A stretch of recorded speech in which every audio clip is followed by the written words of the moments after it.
The Thoroughbred is a magnificent animal, bred for speed, bred to compete, the sport of kings. Wow, West Coast has it by 6. It's the all-new Let's Go Racing from Parks Casino and Racetrack. It's action-packed and fun for the entire family. 3 of them are right together with 1 furlong to go. Let's Go Racing is brought to you by the Pennsylvania Thoroughbred Horsemen's Association. It's fun to see them run. A very pleasant good morning, racing fans, and welcome here to Parks Racing for Let's Go Racing. A loaded 30 minutes here on the show. We have Eclipse Awards. We have the Pegasus World Cup from Gulfstream Park. We have our local race of the week. We have more coverage from Gulfstream Park. And we got to jam all that into the next half hour here on Let's Go Racing. Hi, everybody. Keith Jones down on the beautiful first floor here, and my Eclipse Award-winning friend Dick Girardi. And Dick, we're going to start here at the top of the show with the Eclipse Awards. But let me ask you, you are absolutely one of the most humble guys I know. Do you remember how you felt when you stepped forward to receive your Eclipse Award? Yeah, I do. It was actually in I think it was in Beverly Hills, as I remember. That's pretty cool. At a nice hotel. And it was nice because it was 2006 into 2007, so all the Barbaro people were there. And it was actually just weeks before they had to end up euthanizing the horse. We didn't know that at the time. We were hoping he would still recover. But yeah, it was cool because, look, if you're in the business, that's one of the awards you want to get. And I still feel badly that my man Bruce did not get the TV award in 2004 because nobody did any better work than he did with Smarty Jones. But, you know, there's judges and who knows what they're looking at. But yeah, no, it was cool. It was a great moment, no doubt. Well, Dick, our Horse of the Year for 2019 turns out to be Bricks and Mortar, that undefeated turf champion, and he was sensational throughout the entire season and certainly a deserving winner. No, won the Pegasus Turf in January, won the Arlington Million in August, finished his career with his career in the year with the Breeders' Cup Turf, undefeated, and I think that's what got him home. Ultimately, 5 Grade 1 wins. It would have been interesting how the vote would have gone if Maximum Security had not been disqualified from the Kentucky Derby, because to me his record would have been almost identical. He would have had the one loss, or maybe he doesn't even run in that race. Maybe he runs in the Preakness. Who knows what would have happened? And of course he had a chance to run here in the PA Derby. He got sick. But look, I voted for Bricks and Mortar. I didn't have any second thoughts about it. I voted for Maximum Security second, but totally third. The voters went slightly the other way. But yeah, deserving Horse of the Year.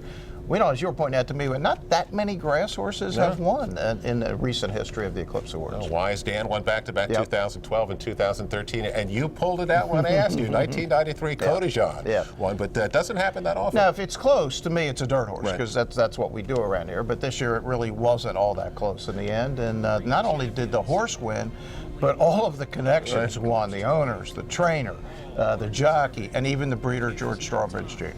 Well, Dick, talking about the connections, we see those red and white colors of Seth Klarman all the time. And here is Seth receiving the award for his horse, Bricks and Mortar, and Horse of the Year. The 2019 Run Happy Horse of the Year, Bricks and Mortar.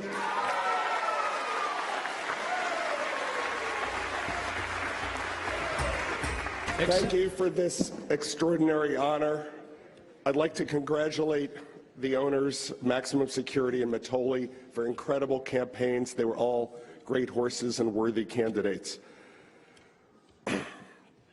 Horse racing has a way of getting in your blood. I know it did with me as a teenager at Pimlico.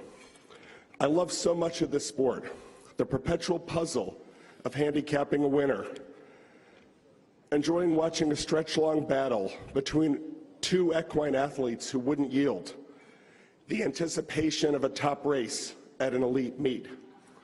The big races you attended and remember like they were yesterday are joyful mileposts over a life's journey.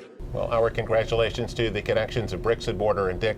Not only a tremendous horse, but a great horse to watch. Has that off-the-pace style that plays so well on the turf, and just couldn't beat him. And Keith, I will tell you, I will never forget him, because his final race got me home for a pretty big number in that Breeders' Cup betting contest. Well, Dick, one of the big issues during the course of 2019 in our favorite sport here was safety issues. Yes. Of course, Santa Anita was front and center with that, but also at the Eclipse Awards, Bill Thomason, who's the president and CEO of Keeneland Racecourse, had a chance to step forward and have some comment about both the commitment to the industry and the safety issues in the industry, and we have that coming up from, again, Bill Thomason from Keeneland.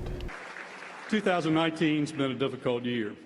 Serious people in the business are dealing with serious problems. The great thing about tonight is we get to come together and celebrate our athletes and celebrate the accomplishments and look at everything that's good in the thoroughbred business. It's important. It's important. Our athletes deserve it. We know how committed that each and every person is in this room to this industry and the success of this industry and to the safety of our athletes. There is nothing more important than we can do together. So that's what we get to do tonight. We get to celebrate all the best of the business, and for all of us, it's a reminder of why we're doing what we're doing and how important it is. Well, let's get to the racetrack. We have a lot of great racing action to take a look at, Dick, and of course the $3 million Pegasus World Cup that we had looked so forward to as we came up to last Saturday. But you could make an argument that the biggest news came out before they ever went into the starting gate. Yeah, it got to the point where you got a scratch of Spun to Run with the hives and ended up all over his body. Carlos was trying to work with it. He texted me as I was getting off a plane Thursday morning. We're out. I said, And then later that day, no Omaha Beach. Of course, it was he's not racing again. Right. He's going to stud. So, yeah, a lot of the luster was taken off the race. It was a $3 million race, but realistically, Keith, at that point, you could have taken a zero off. And all the horses that were in the race would have been happy to run for 300. They got the run for $3 million. Dick, not too often you have a huge race like that have the two morning line favorites both come out. So big disappointment down at Gulfstream. For sure. They've had some good luck with this race. Obviously, the first year they had Arrogate and California Chrome. It is, and they've had some good winners of the race. But yeah, this year was it just kind of fell apart. Well, Dick, let's take a look at those who did get to the gate. Let's start with the favorite, number 6, Higher Power, who's 5-2 for trainer John Sadler.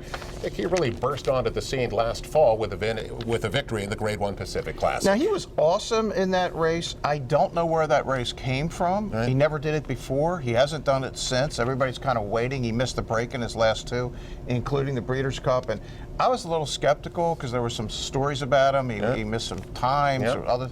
And John Sadler, when he leaves California, as good as he is out there, he did win the Breeders' Cup finally at Churchill 2 years ago, but he doesn't win much when he leaves California. Second choice, number 10, Mucho Gusto, who is 3-1 for Bob Baffert as he starts his 4-year-old season. Dick, last year as a 3-year-old, he was a 4-time Grade 3 winner. Yeah, he was a really solid horse. I thought his best race was probably his second in the Haskell to Maximum Security. The only reason he was 3-1 is because all these horses scratched. And it was almost like Baffert at the last minute just said, hey, why not run? I don't think he was even planning to run the horse. And all of a sudden, this could happen only to Baffert. He says, hey, why not run? All right, well, let's have Omaha Beach and Spun to Run scratch. Baffert, magic. 9 furlongs, again. $3 million. Here's the call. Moving on the outsider, Higher Power in company with Mr. Freeze, who's now bursting toward the front. And Mr. Freeze, with a bold early move, has established the lead onto the backstretch. In front by a length over Mucho Gusto. Then Bodie Express, Higher Power to the outside. That opening quarter mile is up in 23.79 seconds as they head on to the backstretch. Diamond Oops is back there running in 5th, Tack 6th on the outside. Then it's True Timber along the rail, followed by Seeking the Soul. Tenfold is second last, and War Story has been left behind to trail the field as they continue their run up the backstretch here. So it is front-running Mr. Freeze, who's on top by 3/4 of a length. Bodie Express on the outside runs along in second through a 47.48 half mile. And right in behind the leaders is Mucho Gusto, who's down at the rail with a half mile to go. And Higher Power is being ridden to go now on the outside. Diamond Oops is behind them running in 5th, Tack 6th on the outside. And then it's Tenfold around the far turn. Mr. Freeze is the leader. Bodie Express runs up alongside of him. Mucho Gusto travels well now. He's 3 wide and he's edging up toward the top 2. Diamond Oops is 4th. Higher Power's under pressure, and here comes Mucho Gusto, and they're into the stretch, and Mucho Gusto is taking the lead. Mucho Gusto comes to the 8th pole, opening up to lead by 4. And back into second is Mr. Freeze on the inside. Then Bodie Express, Diamond Oops, War Story running on late. Mucho Gusto in the Pegasus World Cup. Well, Dick, Mucho Gusto had not been out since September. Yes. Mr. Baffert knows how to get them ready off the layoff. He runs his best race of his career when $3 million is on the line. Wins by 4.5 lengths, pays $8.80 to win. Mr. Freeze stayed on well for second. Number 7, War Story, was third. Dick, what kind of number did Mucho Gusto put up? Best of his career by far. 107 Buyer was interesting.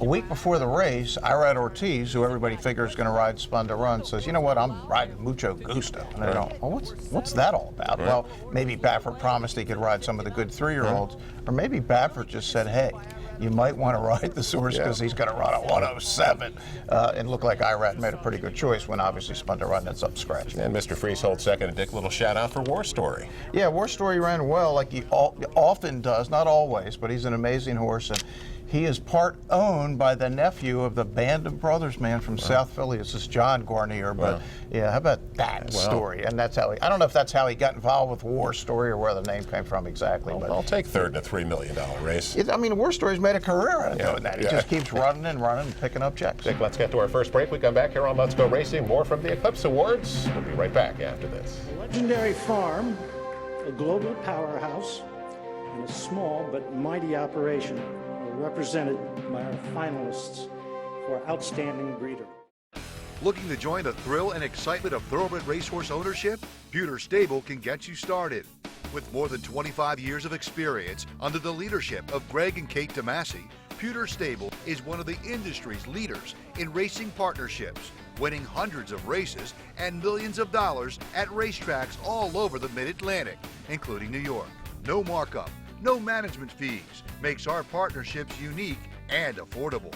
We are Pewter Stable. What does Chapman's 7 locations and 10 car brands mean to you? It means a huge selection of quality pre-owned vehicles, all makes and models, many one-owner, low-mileage certified with miles of factory warranty remaining. Safety checked, meticulously detailed, and each come with a free Carfax report so you can buy with complete confidence at any Chapman Auto store near you. Or shop online anytime at ChapmanPreowned.com. If our emblem is not on your car or truck, you probably did pay too much.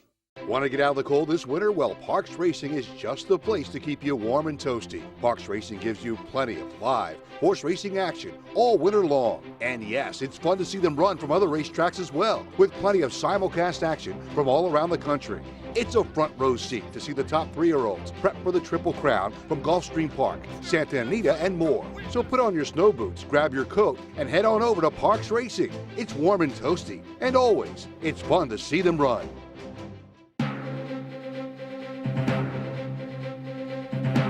Welcome back, everyone, to Parks Racing for Let's Go Racing. We start our second segment with more coverage from the Eclipse Awards. And Dick, I've now in my 34th season here, and I think unquestionably the best turf outfit over the course of that time, the green and white colors of the Augustin stable. Yeah, there's no doubt. All those years, we watched them here, Delaware Park, all up and down the Mid-Atlantic, and they also won big races around the world. My man, George Strawbridge. George Strawbridge Jr. had a chance to come forward and accept the Eclipse Award as the top breeder this year. He did. Well, here's more from George. And the Eclipse Award goes to George Strawbridge. But this is an enormous surprise, sort of David and Goliath type of thing. And I have to thank the owners of Bricks and Mortar and the trainer of Bricks and Mortar. What a terrific job they did. And can you imagine giving him a year off because there was a problem? I mean, how perceptive is that? Thank you all very much. Well, our congratulations to Augustin Stable and the Strawbridge family. And Dick, of course, they are now enshrined in our Hall of Fame. Early Hall of Famers, George and the Augustin Stable. Well, Dick, let's get to more racing coverage. The segment now brought to you by Chapman Auto Group. Unless our emblem is on the back of your car or truck, you probably paid too much. Local race of the week, a mile and 70 yards optional claimer. Pennsylvania bred second level allowance condition, claiming price here at $35,000. The favorite, number 7, Semi Excited. 8-5 for that guy, Richie Vega. Dick ran big in October, ran huge in November, but since then has been off 2 months. Yeah, that's the question. What is going on with this horse? Where has he been when having that kind of a run? Win by 3, win by 9. So that's the issue. But man, this is a tough bunch of older horses here. Speaking of tough older horses, how about the second choice, number 1, Red Razzo? He's 2-1 for our guy Joe Taylor. 13 career wins, Dick, coming up to $700,000 in earnings. Yeah, and interesting, Joe has him in. Now he's an 8-year-old for the price, so somebody could claim him here. But how about this horse? 63, 13, 13, and 15 in his career. Love this horse. Draws that inside gate. Red Razzo tough. Let's get the call. Again, Semi Excited is 8-5. JW is Tricky Mischief on the inside of Navy Commander. Grasshopper is 3 wide just off those two. Red Razzo broke from that inside gate, but has been taken into the clear on the far outside as they turn into the back stretch. Jump for Alex.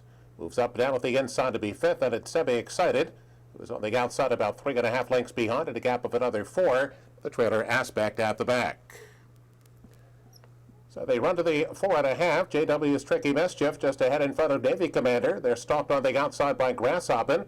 Red Razzo moves in a closer fourth. Jump for Alex has had a good trip so far. Semi-excited on the outside under good hold right now. Still at the back is the trailer Aspect after a half in 47 3. So they move toward the far turn. Navy Commander is taken over. Grasshopping on the outside. Here comes Red Razzo 3 wide. Semi-excited begins to get involved with a bit on the far outside. Jump for Alex. Awaiting running room as JW's Tricky Mischief is dropped toward the back. They come toward the top of the stretch. Here comes Red Razzo on the outside. Between horses, it's Grasshoppin'. Semi-excited far outside. Red Razzo off the turn to take the lead. Jump for Alex now set down on the in-between horses. On the inside, it's Grasshoppin'. Semi-excited far outside. Red Razzo has the lead. Well, Dick, Red Razzo improves on those earnings as he gets himself victory number 14. Again, as you mentioned now, an 8-year-old wins by almost 2 at the end. Tight there for second. Number 6, Jump for Alex for Lupe was second. Semi-excited was third. Dick, Red Razzo, you mentioned it was in for the price. He's been claimed a number of times recently, and you don't see a 7- and 8-year-old just change hands as much as he has. Well, the reason is because he always gives you a huge effort. This is now 14 wins in his career and more money. Let's go over 700 grand. And the PA bred, he could make our Hall of Fame someday. Red Razzo, it's a pretty good horse. Red Razzo for Joe Taylor. Dick, let's get back to Gulfstream Park for more coverage of their big day. The turf race, the $1 million Pegasus World Cup turf. They'll go 1 mile and 3/16. Dick, the favorite number 3 without parole. No surprise, this is Chad Brown. Dick, 3 to 1's the price, so that's kind of a very tepid favorite. As a 3-year-old, he won a Group 1 race at Royal Ascot, but he has not found that kind of race since then. He hasn't, but I will tell you this, Keith. I thought his race in the Breeders' Cup Mile between the two fillies, Uni and Got Stormy, was tremendous. I couldn't believe the horse got bet like he did in that race. And he had been training with, and I watched the workouts with bricks and mortar and holding his own. So I'm thinking, this horse is really live. I thought this horse was going to run great in this race. Second choice, number 12, Magic Wand. We've seen her before. She's 7-2 for Aidan O'Brien. Dick, a well-traveled mare. She's raced competitively all over the world. She's earned better than $4 million. But you know what? She's only 3 for 22. Yeah, 2 seconds last year to bricks and mortar in the Arlington Million and in this race. And one of the more bizarre statistics of 2019, Aidan O'Brien started 28 horses in North America and didn't win one time. The donut. It's bizarre. Let's see what he does here in the World Cup turf. Here's the call. So it's an honest enough pace here, and Magic Wand is the leader a half a length. Henley's Joy is second, Next Shares is on the outside of them in third. And then it's a ground-saving run for Instilled Regard, who's fourth on the inside of Frankie Dettori and Without Parole, and they're just 3 lengths behind in the run to the backstretch. Then Sacred Life, Mo Forza, 4 deep up the backstretch, 4 lengths to make up after a 48.42 half mile. So they continue their journey, chasing Magic Wand up the backstretch here. She's the leader by a length and a half.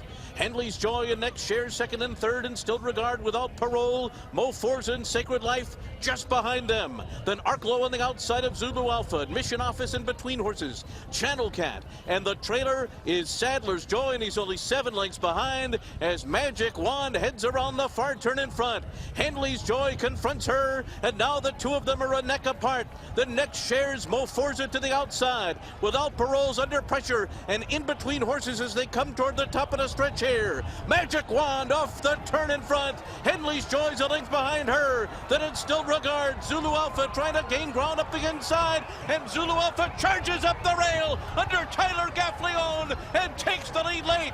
Zulu Alpha wins the Pegasus World Cup turf. Well, Dick, they say the shortest distance between 2 points is a straight line. I know we're going around a turn there, but number 1, Zulu Alpha, Mike Maker from that inside gate, 11 to 1, gets the room through the stretch and comes bursting through to win by 2.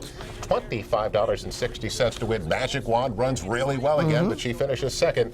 Dick, I think you could have had Zulu Alpha finish less than 2 lengths behind bricks and mortar last year in the Breeders' Cup turf. You could have had him, Keith, but not me. I didn't. Zulu, Arklow, Sadler's Joy, Channel Cat, I mean, all of them. They're the same horse. They take turns winning. I don't know which one I'm winning this week, but look, Mike Baker's one of the best there is on the grass in these big races. Without Parole was just, I don't know what was going on. He beat one horse. I have no idea. That was ugly. But Zulu Alpha wins a big race. Dick, let's keep it down to Gulfstream Park. The Grade 2 Inside Information. Fillies and Mares going 7/8 for $200,000. Number 7, Spiced Perfection. The 8-5 choice for trainer Peter Miller. Dick, she is a 2-time Grade 1 winner at the distance. Yeah, it's interesting. I watched a lot of her races last year leading up to the Breeders' Cup Filly and Mare Sprint. On the right day, she could be really good, but to me, she needs kind of a good setup, and I wasn't sure she was getting it in this race. Second choice, number 6, Nana Madeline is 4-1 for trainer Todd Pletcher. Only has one start after being off for 14 months. Yeah, it was a pretty big one, but boy, in 84, you're going to have to do a lot better not to win this race. Can you say late run? I can. Can you say big late run? And I can say sure. Here's the call. JP's Delight from between horses. Liza Star along the rail. Blamed is 3 wide. A bit of both is with them. In tight between horses and Wildwood's Beauty, then Nona Madeline and Baccarat Fashion. Spice Perfection will have to get into the clear, but she's rallying now, only 3 lengths off the lead. 3 clear of our Super Freak. That's All for Heaven Has My Nikki. Passed by Pink Sands, and Bronx Beauty tries to rally from the back as they round the far turn. Many chances here as Blamed comes away with the lead, immediately tackled by a bit of both, who are both about to be engaged by Spice Perfection on the outside. Quarter of a mile left to go. Spice Perfection charging in a bit of both off the turn. Wildwood's Beauty, the Florida breds on the stand side and up the challenge. Nona Madeline is at the rail. There's an 1/8 of a mile to go, and Spice Perfection is the leader. Down the center, Wildwood's Beauty. Pink Sands is lifting late. Nona Madeline at the inside. Here's Pink Sands from way out of it, and she'll win going away. Well, Dick, from way back out in the middle of the racetrack, here comes number 11, Pink Sands, from out of the clouds. Just blows by the ball, wins by 3, pays $12.60 to win for your guy Shug.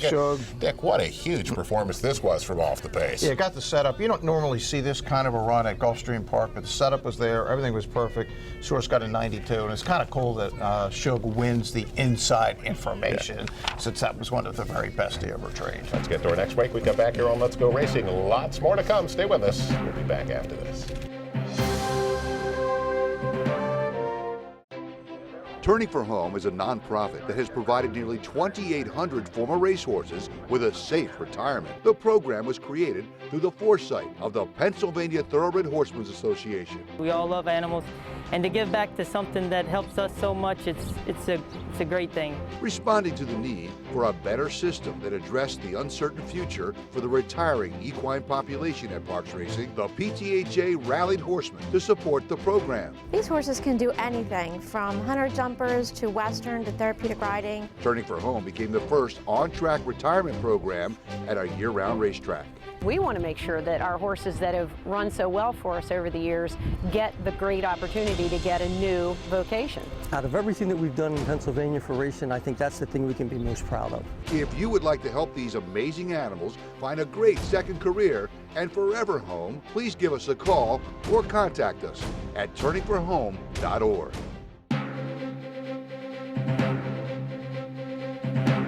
Welcome back, everyone, to Parks Racing for Let's Go Racing. Got to give out those weekly awards. They're brought to you by the Turning for Home program. Log on to their website at turningforhome.org and get involved with the nation's best retirement program today, turningforhome.org. Dick, our Jockey of the Week, apprentice Gerardo Milan. He is the leading apprentice here, and as we know, we got a lot of good apprentices here in the local track. Indeed. And our trainer of the week, how about Kate DeMasi? We mentioned her just a couple of weeks ago, but yesterday she had not one, not two, the training triple. The triple for the Hall of Fame. Yes. Very so nice. Kate is our trainer of the week, and Pewter Stable brings us our race recap. So Of course it's brought to you by do. Pewter Stable. Log on to their website at pewterstable.com. Race recap back to Gulfstream Park. Dick, let's take a look at the Grade 3 Fred Hooper. That's that one-turn mile for $1.50. And number 8 Free Enterprise, the 9-5 choice for some guy named Chad Brown. But Dick, how about the Fat Man? Number 5 Fat Man with Irad Ortiz Jr. at 6-1. Yeah, but Fat Man, P-H-A-T, man, Fat Man, going to win it by a length. Get 101 buyer here, career best. Ran a big second of the Harlan's Holiday at a big price before that. Comes back with another big effort to pay $15.40 to win. Eye on Racing. It is a big weekend for the 3-year-olds. So we got the Bull. Yeah, we got Bull. the Withers Yeah. at Aqueduct. Then we have the old Robert Lewis on the West Bob Coast. Lewis in California, and my suspicion is Baffert may have some horses in the Lewis. So yeah, we're starting to get serious now that we're heading in. We're into February. Yes. How did that happen? Hey, are we into February this week? Well, yes. Yeah, yes. we are. February 1st. You got it. Oh. 3-year-old trifecta. Wow. On the show next week. We'll do it. Want to wrap it up with news and notes? Yeah, let's do that. Stay with us. We'll be back after this. Racehorses are pampered, treated with care, and loved. Nothing is more important than their health and their safety. We do right by them, and they do right by us. the hard-working folks Who proudly earn our living. In Pennsylvania's horse racing, and breeding industries. Horse racing is a lot of fun. but it's so much more. It provides tens of thousands of jobs, Jobs and billions in economic impact each year. all across the Commonwealth. Horse racing in Pennsylvania. It's a winner. Want to get out of the cold this winter? Well, Parks Racing is just the place to keep you warm and toasty. Parks Racing gives you plenty of live horse racing action all winter long. And yes, it's fun to see them run from other racetracks as well, with plenty of simulcast action from all around the country. It's a front row seat to see the top 3-year-olds prep for the Triple Crown from Gulfstream Park, Santa Anita, and more. So put on your snow boots, grab your coat, and head on over to Parks Racing. It's warm and toasty, and always, it's fun to see them run. He's a winner. He's a champion. He's an icon. He's a legend. And now he's back in Pennsylvania. Smarty Jones, Kentucky Derby winner, Preakness Stakes winner, standing at Equistar in Annville, Pennsylvania. The quintessential Pennsylvania bred has returned. Smarty Jones is back home. Please call Rodney Eckenrode or visit EquistarTrainingAndBreeding.com.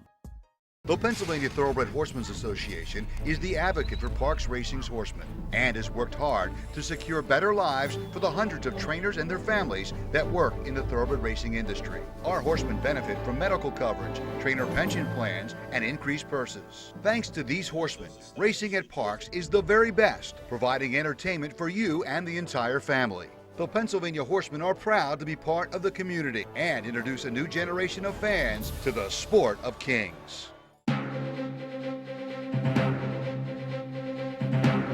Welcome back, everyone, to Parks Racing for Let's Go Racing News and Notes. That final segment is brought to you by the Granny Fund. Get involved with continued education in the backstretch and do it at the Granny Fund. She's back, Trish Bowman. Here's our man, Bruce Casella, Dick Girardi, Keith Jones, and Dick.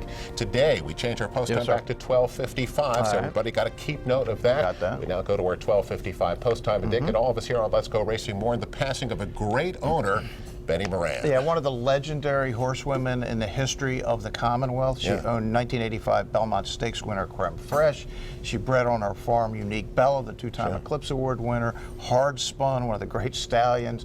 Won the Grand National, won the Arlington Million. I mean, Betty is one of the absolute legends in the game in the state. The Grand National. Yeah, think about that. I mean, that is a worldwide event. Indeed. Dick, last week on the show from Diamond Bee Farm, we had our man Glenn Brock. How about British Idiot, the 2-year-old filly champion who was sired by Flashback, who now stands at Diamond Bee. Yeah, pretty good timing for Glenn and Diamond Bee that she was the 2-year-old filly champ, and she'll obviously, at this moment, she's the leading 3-year-old filly in the country, but a lot to be sorted out. She's training down at the fairgrounds, getting ready with Brad Cox for the 3-year-old filly stakes. Glenn's phone might be ringing. Our best to him. Well, that's going to wrap it up for this week's edition of Let's Go Racing. Again, 12:55 your post.